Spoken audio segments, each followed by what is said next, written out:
This is more appropriate for her, my mother said, handing my 9-year-old daughter Lily a generic coloring book and a small box of crayons. Across the living room, her other 4 grandchildren, all of them white, were tearing the wrapping paper off new iPads and counting the crisp $100 bills from the envelopes tucked inside their Christmas cards. My name is Thomas, 48 years old, and for the last 2 decades, I've been an estate planning attorney in Chicago. I build fortresses of legal language to protect family legacies, so I know a calculated slight when I see one. My mother, Eleanor, looked at me with a thin, challenging smile, daring me to react. My daughter Lily, whose mother was a beautiful black woman I'd lost to cancer 3 years prior, looked down at the coloring book, then up at me, her eyes filled with a confusion that was rapidly hardening into hurt. I just nodded at my mother, a calm, simple gesture that she mistook for surrender. I put my hand on Lily's shoulder and said, "That was thoughtful, Mom. Thank you." I watched my brother's kids booting up their new tablets, the glow of the screens illuminating their excited faces. I saw my sister's son pocket his cash with a whoop, and I saw Lily quietly place her coloring book on the end table as if it were contaminated. She didn't cry. She didn't complain. She had inherited her mother's grace and my stoicism. The rest of the evening was a masterclass in passive aggression.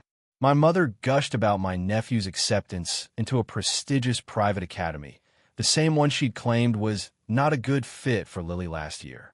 She talked about her upcoming trip to Europe with her friends, a trip financed by the family trust my father had established. She made a point of asking my brother, an investment banker, for his opinion on the market, while completely ignoring my presence. I didn't engage. I just observed, filed away the details, and made sure Lily felt seen and loved by me. When it was time to leave, I helped Lily into her coat. As we stood in the foyer, my mother kissed my cheek, her perfume cloying and sweet. "Don't be a stranger, Thomas," she said, her voice laced with the false sincerity of a victor. "Family is everything." On the drive home, Lily was silent, staring out the window at the falling snow. "Grandma doesn't like me very much, does she?" she finally asked, her voice small. "Grandma is complicated," I replied, choosing my words with the precision of a legal document. "But it has nothing to do with you. You are brilliant, and you are perfect. Never forget that." I dropped her off at my sister-in-law's for a sleepover with her cousin, then drove to my empty house. I didn't pour a drink. I didn't punch a wall. I went to my home office, sat down at the heavy oak desk that had belonged to my father, and pulled out a thick leather-bound folder. It was a master file for the Richard P. Sterling Family Charitable Trust. My father had made me the sole, non-removable trustee before he passed away 10 years ago. "She's a good woman, your mother," he'd told me, his voice weak from the illness that would soon take him. "But her heart has blind spots. You'll need to be the family's compass, son. Keep it pointed true north." I opened the folder, my fingers tracing the outline of the mission statement he and I had drafted together. I then picked up my phone and made a single call to my cousin Mark, a forensic accountant. "Mark," I said when he answered, "it's time to audit the Sterling Trust. Every transaction for the last 5 years. I need it clean, and I need it quiet." There was a brief pause on the other end. "Finally," he said, "I've been waiting for this call." I hung up, turned on my desk lamp, and began to read. I knew every clause, every subsection, every carefully constructed sentence in that trust document. My mother seemed to have forgotten that I was the one who wrote it. My father, Richard Sterling, was a man built of quiet integrity and sharp foresight. He turned a small tool and die shop into a manufacturing powerhouse, but his real passion was philanthropy. He believed the fortune he'd built wasn't his to hoard, but a resource to be deployed for the community that had allowed him to prosper. My mother, Eleanor, loved the social status that came with the fortune, but she never truly understood the sense of duty that drove him. Our family's fault lines were drawn early. I met my wife, Maya, in law school. She was brilliant, driven, and the kindest person I'd ever known. My father adored her from the moment they met, recognizing a kindred spirit. My mother was polite, but there was always a coolness, a distance she never allowed to thaw. The subtle comments started almost immediately. "Is her hair always that elaborate?" she'd asked after a family dinner. "I just hope your children don't have a hard time fitting in," she'd mused when Maya was pregnant with Lily. For years, I ran interference, deflecting the comments, changing the subject, and protecting Maya from the worst of it. We chose to see it as her issue, a product of her generation, and not something we would allow to poison our happiness. My father saw it too. It's why he structured his estate the way he did. He left my mother a generous personal inheritance, enough to live in luxury for the rest of her life. But the bulk of the estate, over $40 million, was placed into the Sterling Trust, a charitable foundation with a clear and legally binding mission to support educational initiatives and community development in underserved neighborhoods, with a specific emphasis on programs promoting diversity and inclusion. He made me the trustee, giving me ultimate authority over the trust's operations, and appointed my mother as the board chair, a figurehead role meant to honor her as his wife. "She needs a purpose," he'd explained to me privately, "and this will give her one. But you, Thomas, you are the guardian of the mission. Don't ever let her lose sight of it." After my father's death, Eleanor embraced her role as board chair with enthusiasm. She loved hosting fundraising galas and having her picture in the society pages. For a while, things seemed to work. I, as trustee, would approve grants to programs that fit our charter, and she, as chair, would present the oversized checks at press events. But after Maya passed away, something in Eleanor shifted. Her subtle prejudice became more pronounced, as if the person who had been its primary target was gone, leaving only me and my daughter to bear its weight. She started questioning the grants I was approving. "Another grant to that part of town, Thomas? Are we sure the money is being used effectively?" she'd ask during our quarterly meetings. She began pushing for the foundation to fund her own pet projects, a new wing for the art museum she frequented, a sponsorship for the symphony orchestra, a scholarship fund at her exclusive alma mater.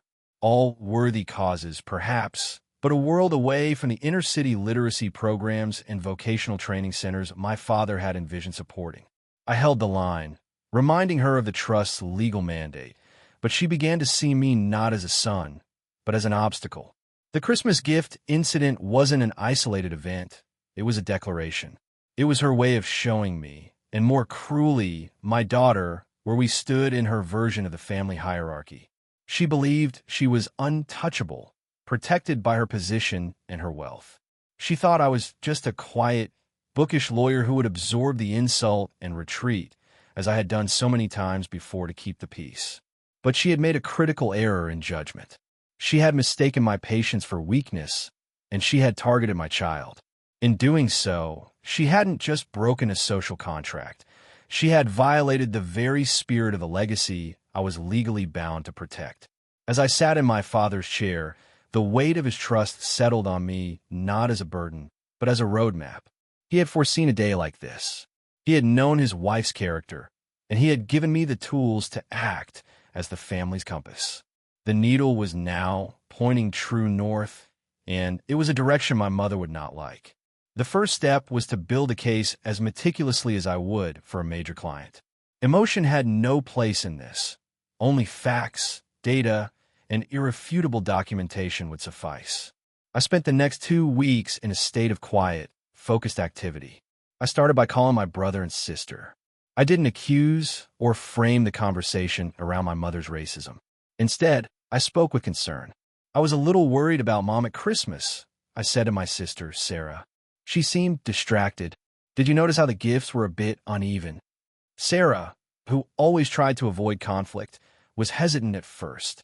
"Oh, Mom. She probably just got mixed up." But I pressed gently. "It's not the first time, though, is it? Remember Lily's 5th birthday, when Mom gave her a doll that was a caricature? Or when she suggested Lily might be more suited for a public school with more kids like her?" The silence on the other end was telling. "It made me uncomfortable," she finally admitted. "My husband, David, said something about it on the way home." I asked if David would be willing to sign a brief, confidential statement about his observations. Not an accusation, just a factual account of the Christmas gift disparity and how it was perceived. Reluctantly, she agreed. My brother, Michael, was a tougher call.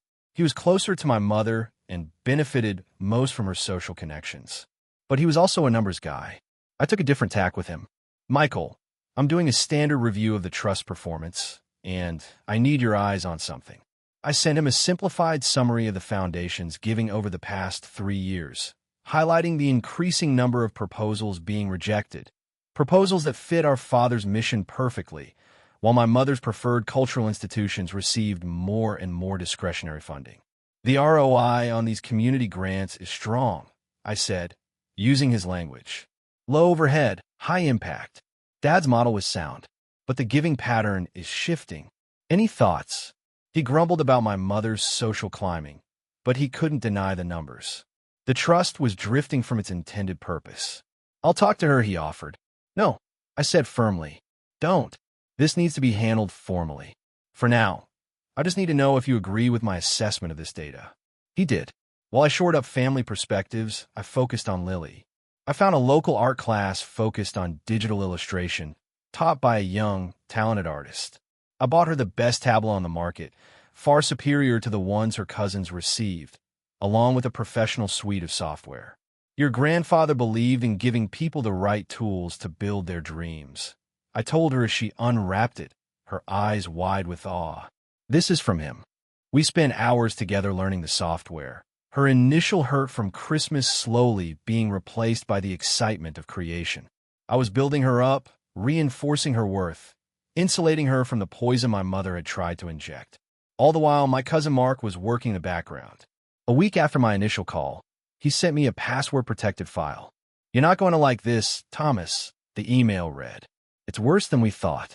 I opened the file and felt a cold knot tighten in my stomach. Mark had uncovered a systematic pattern of financial misdirection. Mark's audit was a portrait of insidious decay.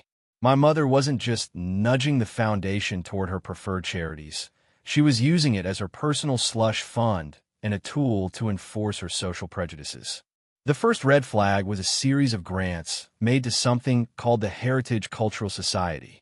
A quick search revealed it was an organization dedicated to preserving traditional European American history.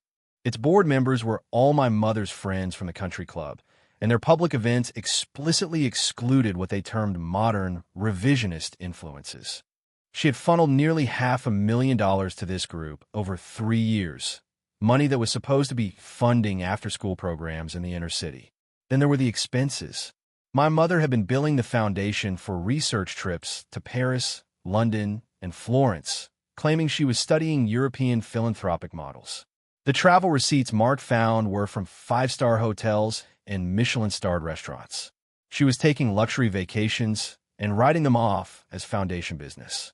But the most damning discovery was what she was doing with the grant applications. The Sterling Trust had an open application process, and dozens of small, community-led organizations applied each quarter. Mark's analysis showed a clear pattern. Applications from organizations with predominantly Black or Latino leadership were almost universally denied, often from minor clerical errors. Meanwhile, applications from groups connected to her social circle were approved, even when their proposals were vague and their budgets inflated. She was using her position as board chair to create a gatekeeping system, ensuring my father's money only flowed to people and places she deemed worthy. This wasn't just a breach of spirit. It was a flagrant violation of the trust's legal charter. I spent a full day cross-referencing Mark's findings with the trust document. I highlighted every clause she had violated, every duty she had shirked. The case was no longer just about a single, hurtful act at Christmas. It was about years of systematic abuse of power and a betrayal of my father's deepest-held beliefs. Armed with this information, my path forward became crystal clear. I drafted a formal notice for an emergency board meeting. The Sterling Trust had a 5-person board. Me as trustee, my mother as chair, my brother Michael, my father's longtime attorney, Arthur Vance, and a community representative, Dr. Alana Reed, the president of a local university whom my father had deeply respected. I sent the meeting notice to everyone, citing urgent matters of fiduciary duty and charter compliance. The vagueness was intentional. I wanted my mother to walk into that room unprepared and overconfident. She called me the moment she received the notice, her voice sharp with indignation. Thomas, what is the meaning of this? An emergency meeting? It's highly irregular. I've uncovered some irregularities in the foundation's finances and grant-making process that require the board's immediate attention, I said, my voice as calm and professional as if I were speaking to a client. Irregularities? I approve every major decision. There are no irregularities. We'll discuss it at the meeting, Mom. I think it's best for the entire board to be present for this conversation. This is about Christmas, isn't it? She sneered. You're trying to punish me because you're overly sensitive about your daughter. You're going to tear this family apart over a coloring book. This is about the trust, I replied, my voice unwavering. It's about Dad's legacy. I'll see you on Tuesday. I hung up before she could respond. I then forwarded a confidential, password-protected summary of Mark's findings to Arthur Vance and Dr. Reed, the two non-family board members. I did not send it to Michael yet. I needed to see where his loyalties would lie when confronted directly. The subject line of the email was simple: for your review prior to Tuesday's meeting. Confidential. The trap was now baited. My mother saw this as a petty family squabble she could easily win. She had no idea she was walking into a legal and financial ambush, one that I had designed with the full weight of my father's foresight behind me. She was about to find out that a compass, when held by a steady hand, can be a formidable weapon. The days leading up to the board meeting were tense. My brother Michael called, trying to play mediator. Tom, can't you and Mom just talk this out? Bringing in the lawyers and the whole board feels like an escalation. The time for talking is over, Michael, I told him. This is about fiduciary responsibility now. You'll understand on Tuesday. He didn't like it, but he agreed to be there. My mother, in a classic power move, tried to cancel the meeting. She sent an email to the board stating that as chair, she was postponing the unnecessary session until the next scheduled quarterly review. I responded within minutes, citing the specific bylaw my father and I had written that allowed the trustee to call an emergency meeting that could not be overridden by the chair. It was a small but significant victory, signaling to the other board members that this was a serious challenge to her authority. I used the weekend to prepare. I didn't just have Mark's audit. I had a full presentation. I created charts showing the decline in funding for minority-led programs. I had maps illustrating how foundation money was being concentrated in the city's wealthiest districts. I had copies of the Heritage Cultural Society's exclusionary mission statement. And I had the video. My son, who was 16, had quietly recorded the Christmas gift exchange on his phone, disgusted by his grandmother's behavior. The footage was clear and damning. It didn't just show the disparity. It captured my mother's smug expression and Lily's crushed face. It was the emotional core of my otherwise data-driven case. On the morning of the meeting, I met with Lily before school. I didn't tell her the specifics of what was about to happen, but I told her that I was going to a very important meeting to protect Grandpa Richard's promises. He always wanted to make sure everyone had a fair chance, didn't he? She asked. Yes, he did, I said, my voice thick with emotion. And I'm going to make sure that promise is kept. She gave me a fierce hug. You're a good dad, she whispered. That was all the armor I needed. I arrived at the downtown law offices of Arthur Vance 30 minutes early. Dr. Reed was already there, her expression grim. She had read my report. Thomas, she said, shaking my hand, thank you for bringing this to light. Richard would be heartbroken. Arthur, a man who had been my father's confidant for 40 years, simply nodded at me, a look of grim determination in his eyes. My brother arrived next, looking uncomfortable. My mother swept in last, 5 minutes late, dressed in a power suit, a confident smile plastered on her face. She took her seat at the head of the long, polished conference table and looked directly at me. Well, Thomas, she began, her voice dripping with condescension. You've called this dramatic meeting. The floor is yours. Please enlighten us. I didn't respond to her tone. I stood, connected my laptop to the large screen at the end of the room, and took a deep breath. Thank you, Madam Chair. I began, my voice even and steady. This meeting is to address serious and persistent violations of the Sterling Trust Charter. which have put the foundation at significant legal and financial risk. Her smile faltered. This wasn't the opening she was expecting. For the next 45 minutes, I walked the board through my findings. I presented the financial data, the rejected grant applications, the evidence of her trips. I kept my tone professional, letting the facts speak for themselves. Michael shifted uncomfortably in his seat, avoiding my mother's furious gaze.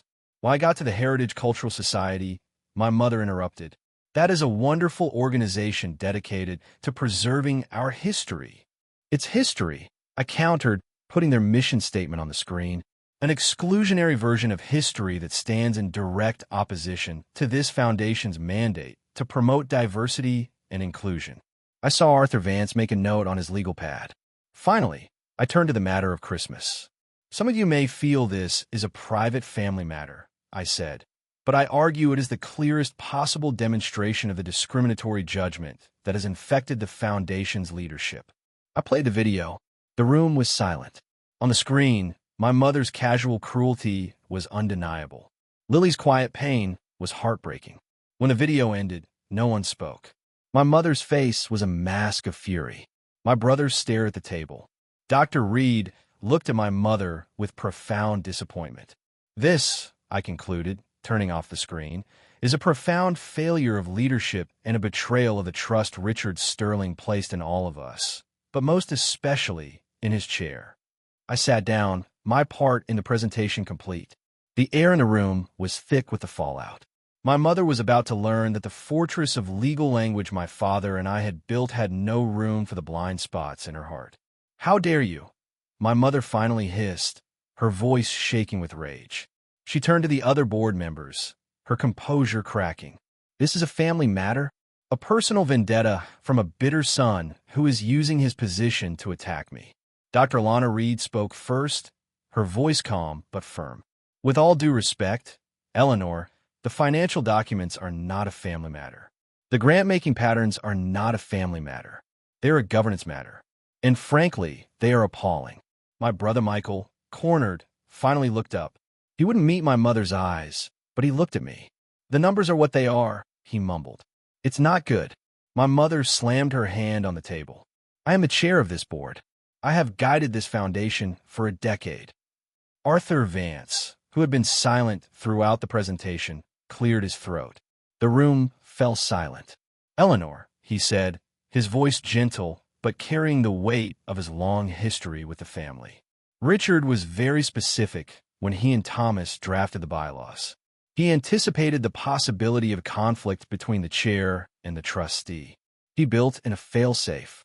He slid a copy of the trust document to the center of the table, open to a specific page. Bylaw 7, Section C, Removal of a Board Member. It states that the trustee may, upon presentation of sufficient evidence that a board member has acted in a manner contrary to the Foundation's stated mission, call for a vote of removal." My mother stared at the page as if she'd never seen it before. That's for a rogue board member, not for the chair. It applies to any member, including the chair." Arthur corrected her softly. Richard insisted on it. He called it the True North Clause. My mother's face, already pale, lost all its remaining color. She looked from Arthur to Dr. Reed to her own son, Michael, searching for an ally and finding none. She finally turned to me, her eyes filled with a venomous hatred. "You plan this. You conspire behind my back to humiliate me." "I am fulfilling my legal and moral duty as trustee," I said, my voice devoid of emotion. "A duty my father entrusted to me. I am correcting a deviation from the Foundation's charter. Nothing more, nothing less." I then looked at the other board members. "I hereby move for the removal of Eleanor Sterling as chair and, as a member of this board, effective immediately, for actions detrimental to the Foundation's mission and in violation of her fiduciary duties." "Seconded," Dr. Reed said without hesitation. Arthur Vance called for the vote. "All in favor of the motion?" Dr. Reed and Arthur raised their hands. I raised mine. All eyes turned to Michael. He looked at my mother, then at me, then down at the table. He took a deep, shuddering breath and slowly, reluctantly, raised his hand. "The motion carries," Arthur announced into the stunned silence. Eleanor, I am sorry, but you are no longer a member of this board. My mother stood up so abruptly her chair screeched backward. She gathered her purse and her papers, her hands trembling. She didn't say another word. She didn't look at anyone. She walked out of the conference room, stripped of the power and prestige she had cherished for so long, a matriarch dethroned not by a coup, but by the very rules her own husband had put in place to protect his legacy from her. The door clicked shut behind her, and the four of us who remained sat in the heavy silence, the true work of the foundation now ready to begin. The aftermath was predictably messy. My mother, true to her word, attempted to tear the family apart. She called relatives, painting me as a cold, calculating monster who had stolen her life's work out of spite. She disinherited me in a theatrical display, sending a certified letter from her attorney, a document I filed away without comment since my father's trust had already secured my and Lily's future far beyond her reach. Some family members sided with her, drawn to her dramatic narrative of victimhood. My brother, racked with guilt, tried to broker a peace, suggesting we reinstate her as an honorary board member. No, I said firmly. The foundation is not a family toy. It's a legal entity with a mission. The time for honorary positions is over. We elected Dr. Alana Reed as the new chair. Our first official act was to freeze the funding to the Heritage Cultural Society and initiate a full, independent review of the last 5 years of grant-making. It was a painstaking process of untangling the web my mother had woven. We contacted the dozens of community organizations whose applications had been unfairly denied, explaining the situation and inviting them to reapply to a newly streamlined and transparent process. I took a more active, public role as trustee. I personally visited the organizations my father had championed, meeting the people whose work was changing lives. I took Lily with me on weekends. I wanted her to see firsthand what her grandfather's legacy was truly about, not galas and society pages, but computer labs in underserved schools, job training for single mothers, and scholarships for kids who were the first in their families to go to college. One afternoon, we were at a community center in a neighborhood my mother had referred to as that part town. The foundation had just funded a new music program there. Lily, who had been practicing her digital art with a passion, was showing a group of younger kids how to use a drawing tablet. She was patient, funny, and a natural teacher. The center's director, a woman named Maria, came and stood beside me. "Your daughter has a gift," she said. "She has her mother's heart." I replied, watching Lily with a swell of pride. Maria nodded. "Your father will be so proud of this, Thomas. Of you. You've brought the foundation back to its roots." That evening, I sat down with Lily to talk about her inheritance. My father had set up individual trusts for each of his grandchildren, to be dispersed when they turned 25. As trustee, however, I had discretionary power to release funds earlier for educational purposes. "Lily," I said, "Grandpa Richard left you a significant amount of money for your future. But your grandmother, she made some decisions that weren't fair. So I made a new arrangement for you." I explained that I had legally separated her inheritance from the broader family funds and placed it into a new, independent trust that my mother could never touch. I also told her that I was taking the value of the iPads and cash her cousins had received at Christmas and investing it for her in a tech stock portfolio. "By the time you're 18, I explained, showing her the projections, "this coloring book money will be worth more than all of their gifts combined. It's not about the money, sweetie. It's about showing you that fairness and smart decisions always win in the long run." She listened intently, then looked at me. "Does this mean Grandma will be nice to me now?" I sighed. "No, probably not. Some people don't change, but we don't have to let them change us. We just build a better world around them." She thought about that for a moment, then nodded, a maturity in her eyes that was years beyond her age. She understood. The foundation, under Dr. Reed's leadership, flourished. We hired a new executive director with deep roots in community organizing. Our grant-making became a model of equity and transparency. We didn't just write checks. We formed partnerships, providing support and resources to help small organizations grow and thrive. My relationship with my siblings remained strained but civil.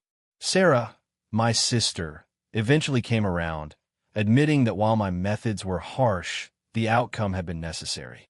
Michael kept his distance, caught between his loyalty to me and his fear of my mother's wrath. My mother became a ghost in our lives. She sold the family home, the one I grew up in, and moved to a condo in Florida. She ceased all communication. The society pages that once featured her smiling face now chronicled the Sterling Trust's new, impactful initiatives, with photos of Dr. Reed and me cutting ribbons at renovated libraries and tech centers.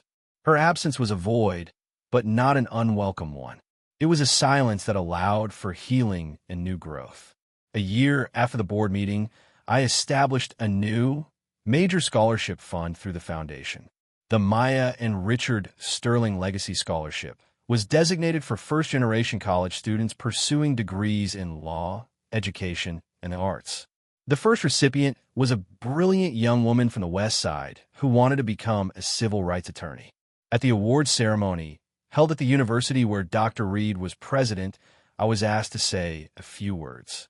I looked out at the audience, at the hopeful faces of the students and their proud families, and I thought about the long, quiet battle that had led to this moment. A legacy is not a monument you build and leave behind, I said. It is a garden. It must be tended, weeded, and protected from blight. It requires active stewardship. My father understood this. He knew that wealth without purpose is meaningless, and that true value lies not in what you accumulate, but in what you cultivate in others. After the ceremony, Arthur Vance pulled me aside. I got a call from your mother's lawyer last week, he said. She wanted to explore legal options to challenge her removal from the board. I raised an eyebrow. And I informed him, Arthur said with a slight smile, that given the overwhelming evidence of her misconduct, any such challenge would be frivolous, costly, and likely to result in a public airing of facts that would do her considerable and permanent reputational harm. I have not heard back. She had finally understood. Her power was gone. Her only remaining leverage was the threat of a scandal that would hurt her more than anyone else. She was checkmated. I thanked Arthur, feeling not a sense of victory, but of closure. The war was truly over. Driving home, I felt a lightness I hadn't realized I'd been missing. The weight of my father's charge, the burden of my mother's prejudice, it had all been lifted. I had done what he asked. I had kept the compass pointed true north. 9 years passed.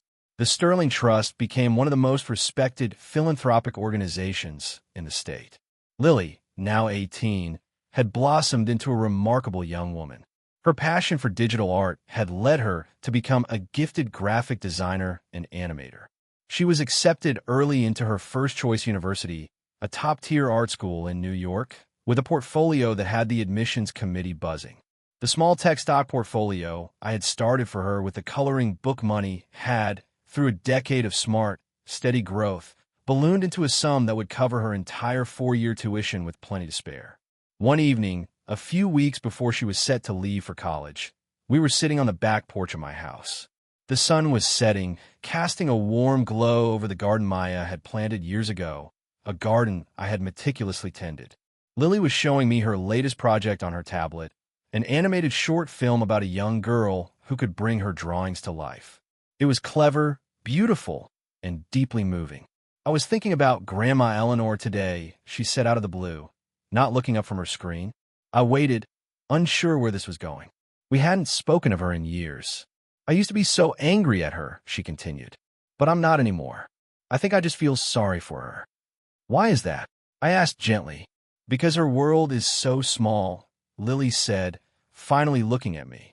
All that money, all that time, and she chose to build walls instead of bridges.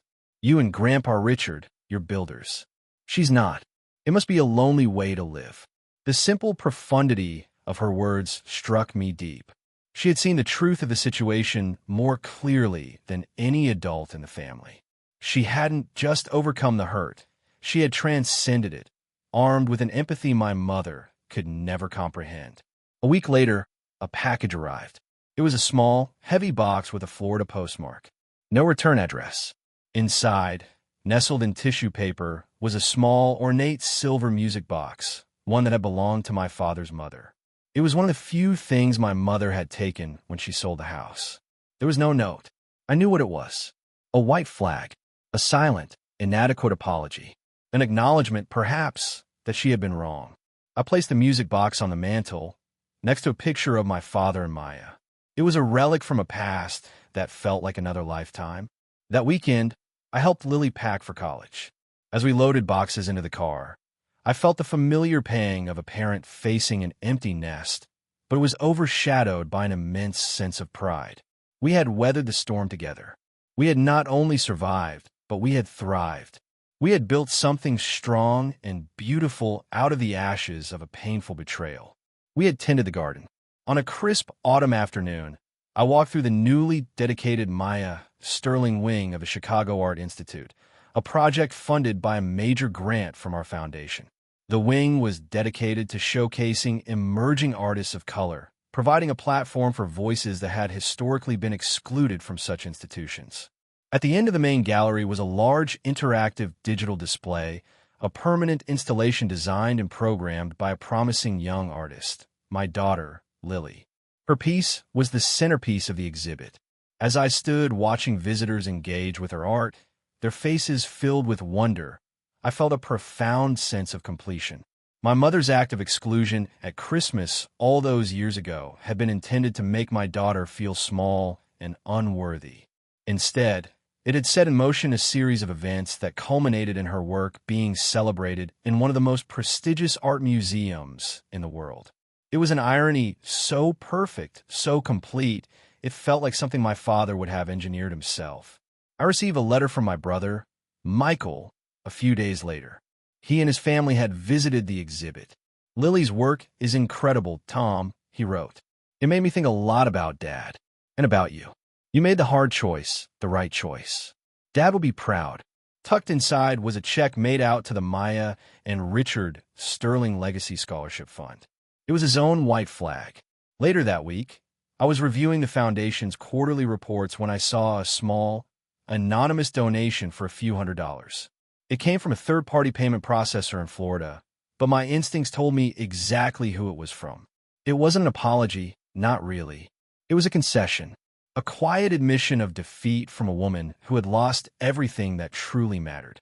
I approved the donation without a second thought. Another small stream flowing into the great river of my father's legacy. My life had settled into a comfortable rhythm.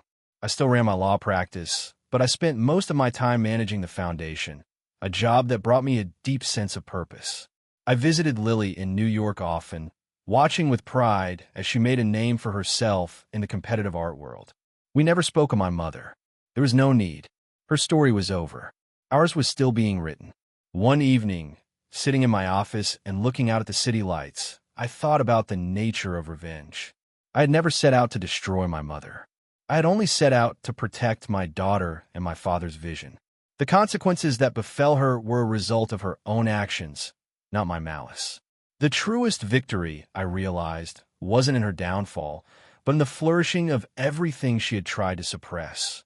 My daughter's talent, my father's generosity, and the enduring power of a legacy built not on exclusion and bitterness, but on the simple, unshakable principle of doing good in the world. The compass was still pointing true north, and the garden was in full bloom.